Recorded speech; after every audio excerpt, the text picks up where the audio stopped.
اب تک اس قانون کے خلاف کوئی مشاہدہ سامنے نہیں آیا، تاہم کچھ مفکرین نے اس تصور کو چیلنج کیا ہے۔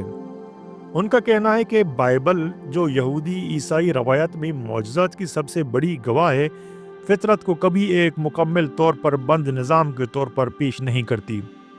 بائبل کے مصنفین کے لیے، جیسا کہ آرچ فلر نے کہا، معجزہ محض ایک فائدہ مند اتفاق ہے جو غیر معمولی ضرور ہوتا ہے، لیکن ضروری نہیں کہ وہ فطری قوانین کی خلاف ورزی پر مبنی ہو۔ عارف ہالینڈ نے اپنے مضمون دی میریکلز میں معجزے کے ایک منفرد تصور کو ایک دلچسپ مثال کے ذریعے واضح کیا۔ ایک بچہ اپنی کھلونے کی موٹر کار میں کھیلتا ہوا ریلوے پٹری پر جا پہنچتا ہے، جہاں اس کی گاڑی کا ایک پہیہ پٹری میں پھنس جاتا ہے۔ اسی لمحے ایک ایکسپریس ٹرین تیزی سے قریب آ رہی ہوتی ہے۔ سگنلز اس کے حق میں ہوتے ہیں اور پٹری کی موڑ کی وجہ سے ڈرائیور بچے کو بروقت دیکھ کر بریک نہیں لگا سکتا۔ بچے کی ماں گھر سے باہر نکلتی ہے اور اپنے بیٹے کو پٹری پر دیکھ کر دہشت زدہ ہو جاتی ہے۔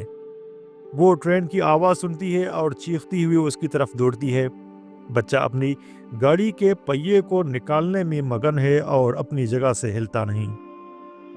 لیکن حیرت انگیز طور پر ٹرین محض چند فٹ کے فاصلے پر آ کر رک جاتی ہے۔ ماں خدا کا شکر ادا کرتی ہے اور اس واقعے کو عمر بھر ایک معجزہ سمجھتی ہے۔ بعد میں پتہ چلتا ہے کہ اس واقعے میں کوئی ماورائی عنصر شامل نہیں تھا۔ دراصل ڈرائیور کو اچانک چکر آیا اور وہ بے ہوش ہو گیا۔ اس کے ہاتھ سے لیور کی گرفت چھوٹ گئی، جس سے ٹرین کا خودکار بریک سسٹم متحرک ہوا اور ٹرین رک گئی۔ تحقیق سے معلوم ہوتا ہے کہ ڈرائیور کا بلڈ پریشر اس شام غیر معمولی طور پر بڑھ گیا تھا، جو ایک دوپہر کو زیادہ کھانے اور ایک تلخ بحث کا نتیجہ تھا۔ اس کی رگ میں خون کا ایک لوتڑا بنا جو گردش کرتا ہوا دماغ تک پہنچا اور اسے بے ہوش کر گیا۔ بچے کی موجودگی کا اس واقعے سے کوئی براہ راست تعلق نہ تھا۔ یہ مثال معجزے کے ایک مختلف تصور کو اجاگر کرتی ہے، یہ کہ ہر غیر متوقع، نادر اور نجات بخش واقعہ فطری قوانین کی خلاف ورزی کے بغیر بھی معجزہ سمجھا جا سکتا ہے۔ ہم اسے معجزہ مانتے ہیں کیونکہ اس کا نتیجہ ہمارے توقعات سے ماورا ہوتا ہے، حالانکہ اس کے پیچھے مکمل طور پر فطری اسباب کار فرما ہوتے ہیں۔ کیا یہ واقعہ واقعی معجزہ تھا؟ اگر ہم آرچ فلر کی بائبلی تعریف کو بنیاد بنائیں، جس کے مطابق معجزہ ایک فائدہ مند اتفاق ہے، تو یہ یقیناً معجزہ تھا۔ لیکن اگر ہم معجزے کو ایک مداخلت پسند تصور کے طور پر لیں، یعنی فطری قوانین میں کسی الہی یا ماورائی ہستی کی براہ راست مداخلت، تو یہ معجزہ نہیں تھا۔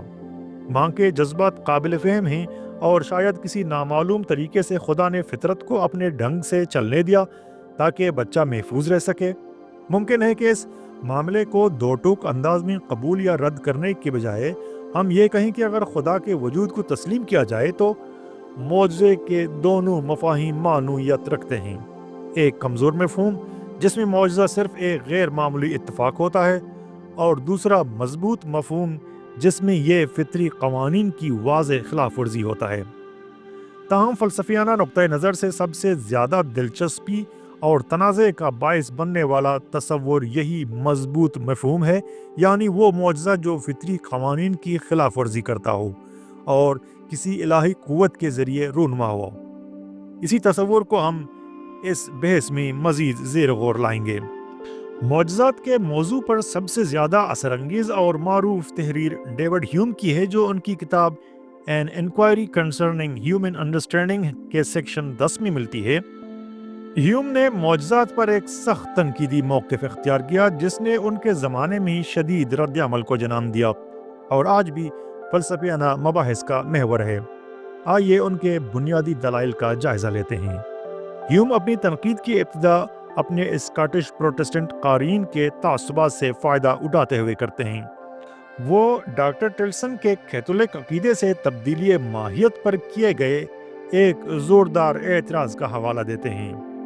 یہ عقیدہ دعویٰ کرتا ہے کہ عشاء ربانی میں روٹی اور شراب حقیقتاً مسیح کے گوشت اور خون میں تبدیل ہو جاتے ہیں۔ ٹلسن کا کہنا ہے کہ چونکہ حواس خمسہ کی شہادت سب سے معتبر ہوتی ہے اور جب یہ شہادت ابتدائی گواہوں سے ان کے شاگردوں تک منتقل ہوتی ہے تو ناگزیر طور پر کمزور ہو جاتی ہے۔ اس لیے یہ عقیدہ عقل کے اصولوں سے متضادم ہے اور ہمارے حسی تجربات کے منافی ہے۔ ان کے دلائل کو یوں خلاصہ کیا جا سکتا ہے: تبدیلی ماہیت کے حق میں موجود شواہد ہمارے حسی تجربات سے کمزور ہیں۔ یہ بات حواریوں پر بھی صادق آتی ہے کیونکہ ان کی گواہی وقت کے ساتھ کمزور ہوتی گئی۔ دوسرا، کمزور شہادت کبھی مضبوط شہادت کو رد نہیں کر سکتی۔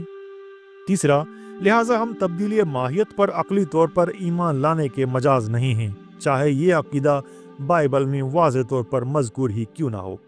ہیوم کے پروٹسٹنٹ قارئین اس عقیدے کی ایسی شدید تردید سے خوش ہوئے ہوں گے کیونکہ وہ اس معجزے پر یقین نہیں کرتے، لیکن ہیوم پھر نہایت مہارت سے انہی دلائل کا رخ دوسرے معجزات کی طرف موڑ دیتے ہیں اور اپنی ہی برادری کے عقائد کو نشانہ بناتے ہیں۔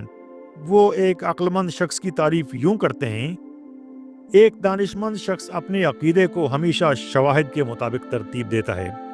ہیوم کا استدلال ہے کہ فطرت کے قوانین کے حق میں ہمارے پاس شواہد کی بہتات ہے، اس لیے کوئی بھی شہادت جو ان کے خلاف ہو فوراً شک کی زد میں آ جاتی ہے۔ اگرچہ معجزات بطور خلاف قانون فطرت واقعات منطقی طور پر ناممکن نہیں ہیں، لیکن ان پر یقین کرنے کا عقلی جواز کبھی حاصل نہیں ہوتا۔ ان کے دلائل کا خاکہ کچھ یوں ہے: پہلا، عقیدہ ہمیشہ شواہد کے مطابق ہونا چاہیے۔ دوسرا، حسی ادراک گواہی سے زیادہ معتبر ہوتا ہے کیونکہ گواہی دراصل کسی دوسرے کے حسی تجربے پر مبنی ہوتی ہے۔ تیسرا، جب گواہی اور حسی تجربات میں تضاد ہو تو حسی تجربے کو ترجیح دینی چاہیے۔ چوتھا، ہمارے حسی ادراک نے آج تک کسی معجزے کا مشاہدہ نہیں کیا بلکہ ہمیشہ فطری قوانین ہی کا ظہور دیکھا ہے۔ نمبر 5، نتیجتاً معجزات پر یقین کرنے کا کوئی عقلی جواز نہیں اور ہر واقعے کو فطری قوانین کے تحت ہی سمجھنا درست ہے۔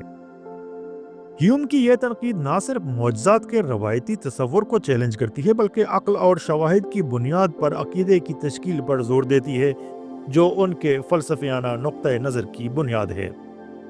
اگرچہ ڈیوڈ ہیوم تسلیم کرتا ہے کہ معجزات نظریاتی طور پر ممکن ہیں، لیکن وہ دعویٰ کرتا ہے کہ ان کے خلاف دلائل اتنے مضبوط اور جامع ہیں کہ کسی معجزے پر یقین کرنے کا کوئی عقلی جواز نہیں ملتا۔ اس کی بنیادی دلیل فطرت کے قوانین کی یکسانیت اور تسلسل پر مبنی ہے۔ چونکہ ہمارے پاس فطری قوانین کی تصدیق کرنے والے لاتعداد تجربات موجود ہیں، اس لیے کسی واقعے کے فطری قانون کے مطابق رونما ہونے کا امکان انتہائی زیادہ ہوتا ہے۔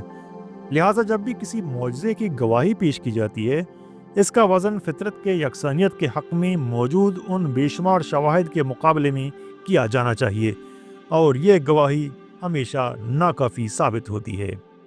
امکانات کے پیمانے پر دیکھا جائے تو کسی معجزے کے وقوع پذیر ہونے کا امکان تقریباً ہمیشہ فطری قوانین کے تحت رونما ہونے والے واقعات سے کم ہوتا ہے، لیکن اگر کوئی شخص خود کو کسی معجزے کا مشاہدہ کرنے والا سمجھتا ہو تو کیا اسے اس پر یقین کرنا چاہیے؟ اس سلسلے میں ہیوم کے دلائل اور بقیہ بحث اگلے ویڈیو میں۔